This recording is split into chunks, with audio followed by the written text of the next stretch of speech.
Features Editor at Variety, Janelle Riley. Hey, good evening, everyone. Thank you so much for coming out tonight. I'm moderating tonight's conversation for Netflix's TV movie, The Last Kingdom, Seven Kings Must Die. After airing for 5 seasons, The Last Kingdom, Seven Kings Must Die is the epic finale to this story. So they say. I'm not accepting that just yet. Tonight we're going to be speaking with executive producer and actor Alexander Dreymon, who plays, of course, Uhtred in the movie. Please join me in welcoming Alexander to the stage.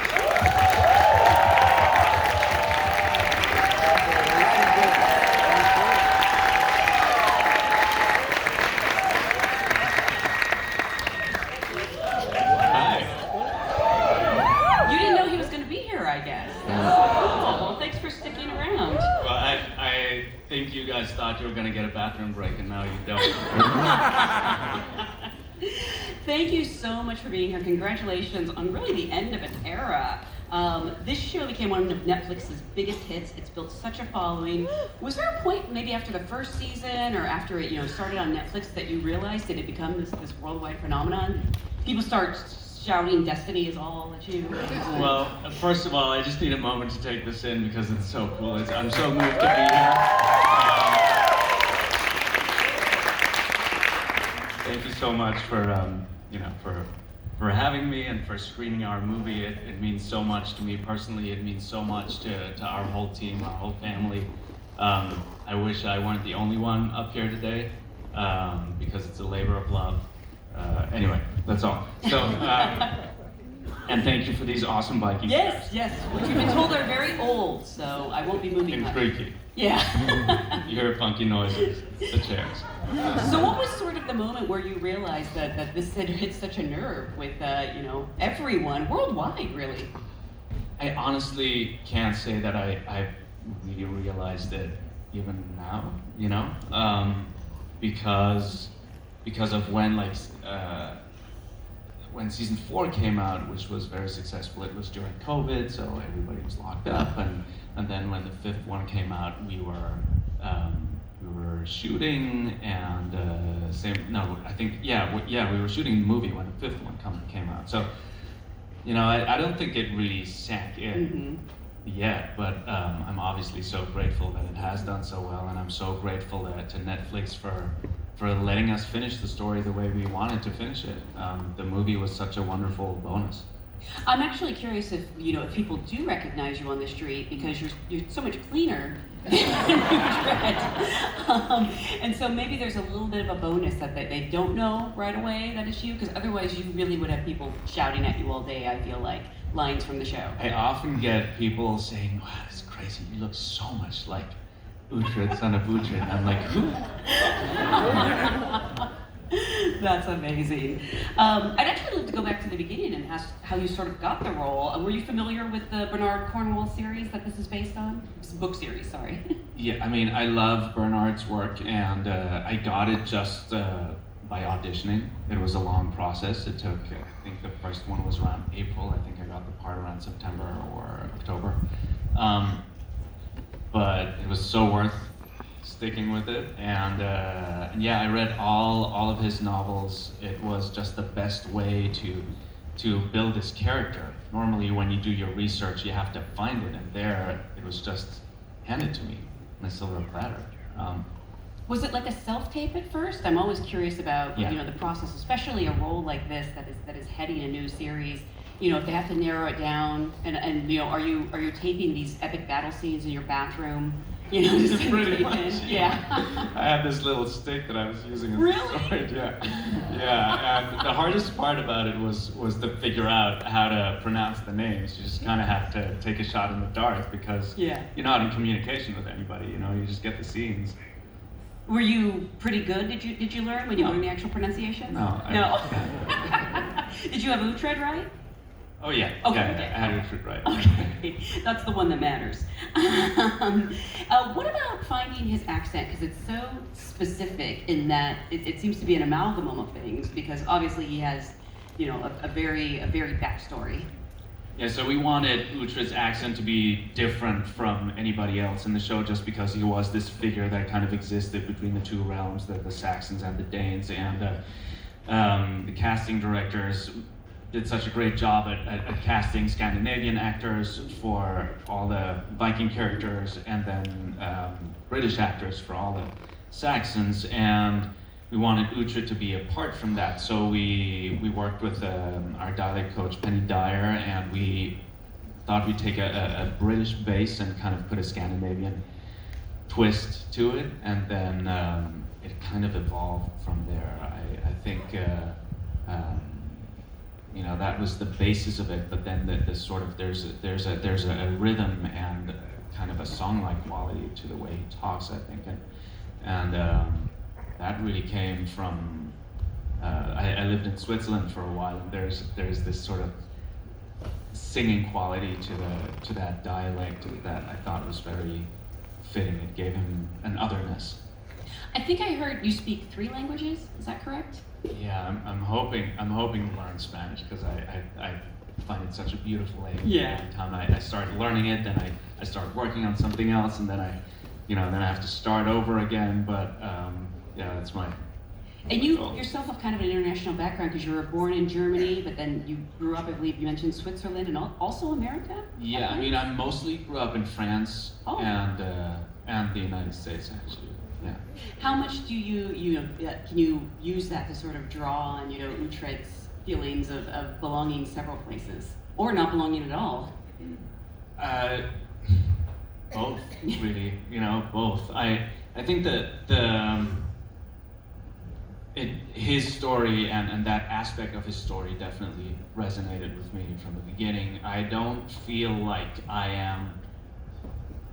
am French or I am German or I am American. I feel like whenever I have to narrow it down for somebody, it feels claustrophobic to me in a weird way. It's hard to describe, but so you kind of feel when you move to a new place at the beginning, especially when you're a kid, it feels scary, and then little by little you spend enough time and you make enough memories in different places within that place, street corners, etc., that you at some point you feel like you've conquered the city, and you feel at home, and I think that's very similar for Uhtred, because at the same time you also never feel at home because you always come across as a foreigner to the people of whichever country you happen to live in at that point. Well, Uhtred is literally conquering cities, so it actually makes sense. And then you have to figuratively conquer them. This character evolved so much over 5 seasons and now in the film. Can you talk about what it was like to take him on this journey? Is it strange to look back and think who he was in that first season and see him now? Such a wonderful opportunity for an actor to play a part for so long and a part that's so well written and that has so many facets to his character. I think of the beginnings of Uhtred with so much fondness because he was such a kid, and so was I, and a big part of me still feels like a kid. But there was such a mischievousness to his character, and that was something that was much easier to infuse him with at the beginning because he was still very young, and I always strove to keep that in his character as much as possible. Have you heard Bernard Cordwell compare his journey to Gone with the Wind? Oh yeah, it's so smart and it works so well. So he basically compares it to Gone with the Wind in the sense that the war is the big story and Scarlett's story is the little story, and he flips the stories. And that's the same in The Last Kingdom. Uhtred's story, which is in theory the small story, becomes the big story because it's the story that's in the foreground through which the big story, the real big story, is told. I just love that he can draw a line from Scarlett O'Hara, dude. Right? I know. Amazing. He's a very smart man. But that's why it was so wonderful to be able to shoot this movie, because the series really wrapped up Uhtred's story, and the movie then wrapped up the big story of the creation of England. And you became an AP on the series, and then were an AP on the film. What did you sort of want to bring as a producer to, you know, to see this epic conclusion through? I think my you know, main, it was such an honor to be part of the script development and to be able to give notes, and I think it's so precious for an actor to have that opportunity, because when you play a character for so long, working with the writer and exchanging ideas and you know, being able to share what you think feels right for that character that you've gotten to know so well. Do you mind? That's how strong he is. He can open the water bottle. No problem. Or I'm just really weak. Thank you. No, Uhtred is really strong. So you were being method. I'm so sorry, you were saying. Yeah, it was, you know, that was my main contribution, I think. Yeah. And it was a wonderful opportunity. Well, because, you know, with the exception of maybe Bernard, you probably know the character better than anyone at this point, so it would be silly for the writers and producers not to look to you. Well, it was a beautiful working atmosphere, and it was really teamwork from you know, from beginning to end. It always felt very inclusive on the part of the producers and the writers. So yeah, it was a great project to work on. And what about this cast? Because this whole ensemble is amazing from top to bottom, and some of these people, you know, you've worked with for years. Everyone loves the bromances on this show. It can probably be a challenging shoot, but is it also fun when you're working with people like that? Oh my God, so much fun. I mean, the fact that it is a challenge makes it even more fun, because it brings you closer in such a drastic way. And we had a screening of the movie in London not so long ago, and the casting directors were in the room, and I just thanked them for bringing us all together, because they brought together a brilliant cast of actors, but they were just casting friends for us, you know? And yeah, they did a fantastic job. That's so cool. And another thing that people always talk about when they talk about this show, and now the movie, are these amazing action scenes. I'm curious how you not only physically prepared for the role, but working with the stunt people for these epic battle sequences. I mean, the one that closes out this film, I can't even imagine how long that took to film. Yeah, those guys are hardcore. Our stunt team is beyond words. They show up first thing in the morning, they stay till everything is wrapped. They never complain. They are out there in the cold and the rain getting beaten on.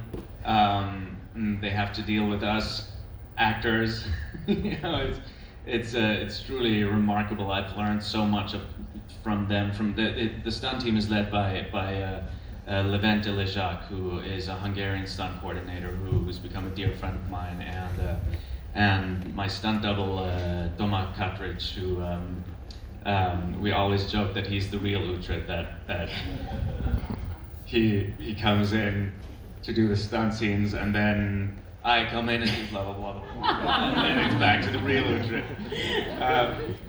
Yeah, those guys are brilliant, and I miss them so much. I don't know how much I've learned about true sword fighting, you know? Because I'm used to these guys just going with whatever I throw at them. I don't know if it would work out like that in reality, you know? But it's gotten better from that bathroom audition, right? Correct. I'm assuming it was in the bathroom. I don't know why. I have that in my head. It wasn't, but I like that. Well, so many actors tell me that the best lighting is in their bathroom, so they should know their auditions there. Yeah. Are those working actors? Yeah. I was gonna say, I don't think you need advice from them. I'm also surprised to hear you would still be auditioning at this point. I think people know that what you can do with a sword now. That's very true. It is fun, but it also it does look so challenging. I mean, it's a period piece. There's weather. There's these big action sequences, and the truth is, you know, he's been through a lot. I mean, he went through a lot in the very first episode. So, and sometimes your body doesn't know the difference. You know, you're putting it through trauma time and time again. Is it hard at the end of the day? Do you have a way to sort of let go of him? Yeah, that's a good question. I mean, there's the physical trauma, which there undoubtedly is physical trauma. On average, I had like one major injury per season. All worth it. But I've done a lot of MRI scans. I know the people at the MRI center in Budapest pretty well. You have like a punch card. Yeah. So there's that, but yeah, the mental. I mean, when you're working with people who are so supportive and loving, it really makes a huge difference because you can lean on them in scenes like that, and they hopefully felt that they could lean on me as well, and so it really felt like we were creating something together more than you know. It never felt like you were suffering alone. Of course, within the scene, there are moments where you have to go to these really dark places that make you feel really lonely, but then when you come out of it, there are so many people who are there to you know, waiting with a hug, and yeah, it felt really warm and cozy. Lots of hugging on set. I love that. Yeah, lots of hugging. During we were shooting season 5 during COVID, and that was a lot less hugging. And but yeah, we didn't always follow the rules, but we made it. We didn't shut down a single day. Wow. We're very proud of that. With a cast that size too, that's incredible. Yeah. A lot of supporting artists, a lot of stunt people. Yeah, they did a great job at organizing when to shoot what. They left all the big scenes, the big crowd scenes, to the end of a shooting block. Yeah, it worked out. I mean, we had a few close calls, but we were always able to, you know, obviously, you know, COVID times were a nightmare for the first ADs. That scheduling, Yeah. oh my God, I can't even imagine. I just love the idea of them yelling cut and then these Vikings all hug. That's literally what happened. I love it. So the film ends on, I've been told to say an ambiguous note. I think he's alive because I'm just choosing to believe that. But you could say that his ending could be left open to interpretation. This is a role you've played since 2014. What was it like to film that last scene, and what do you think becomes of Uhtred? Well, I feel very happy for him because whichever choice he makes, he is going to be fine. If I were him, I'd go back to where I came from because now I know where I'm going to go, and it's pretty cool. So, you know, have that to look forward to. Yeah. Right. Okay, so you're saying you think he's alive because that's what I'm going with. I think so. There you go. I wouldn't say that means there's another season or another movie because think about it. This guy is so old now. It just doesn't. We can't do another one. I think people would not suspend their disbelief any longer. He looks great. I mean, he looks great, but in the books he's like, what is he, like 80s? He's doing one. Oh, Yeah. really? 80s. Wow, that's amazing. What will you miss most about playing him? The camaraderie, the set atmosphere, the crew, the crew, the cast. 5 seasons in a movie, looking back over all of it, what was the hardest scene or moment or just, you know, something about playing this character that stands out to you? What was the hardest? Well, yeah, if there's a specific scene that comes to mind, you know, or if it was just something that was hard about, you know, being away from home even for months out of the year. Yeah, of course that part is tough, but you're so in it and you feel, I mean, I always felt so lucky to be able to do it that, you know, that part, I think the scenes where I had to be really angry, I find hardest. They're the most draining, emotionally, physically. At the end of of days like that, I go home just completely exhausted. I again, I keep saying this. That's the advantage of working with people that you're close to, because you can just say at the beginning of the day, "Look, guys, I'm gonna be just a little bit of an asshole today, just in order to get that scene down, and it gives you permission to scream and to be, to get that beast out that you need in order to play that stuff. But yeah, it's hard, and the battle scenes, I think, again, the injuries you were talking about earlier, you yell cut, and then you've got these Vikings hugging each other. What it is you're when you're playing these shield wall scenes, it's chaos. There's swords flying left and right, and of course you do everything you can to make it safe, but it is dangerous, and so you're there and you're hacking away at each other. I'm gonna kill you. And then as soon as it's cut, you're like, oh my god, are you okay? Is everything fine? Did I hit you? Yeah. Do you stay in the accent though, or do you drop that too?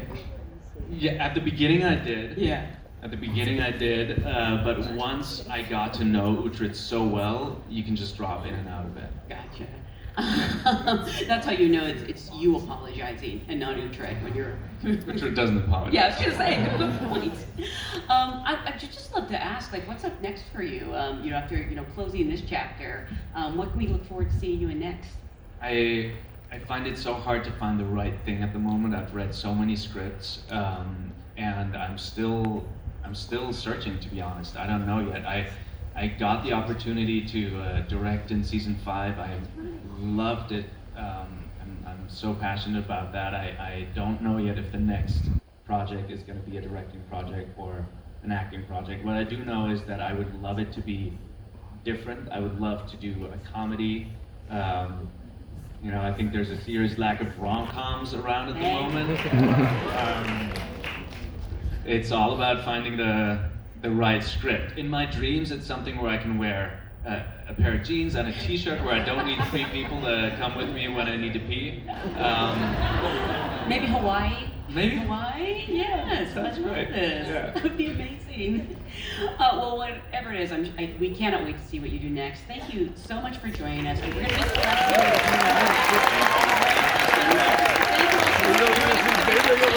of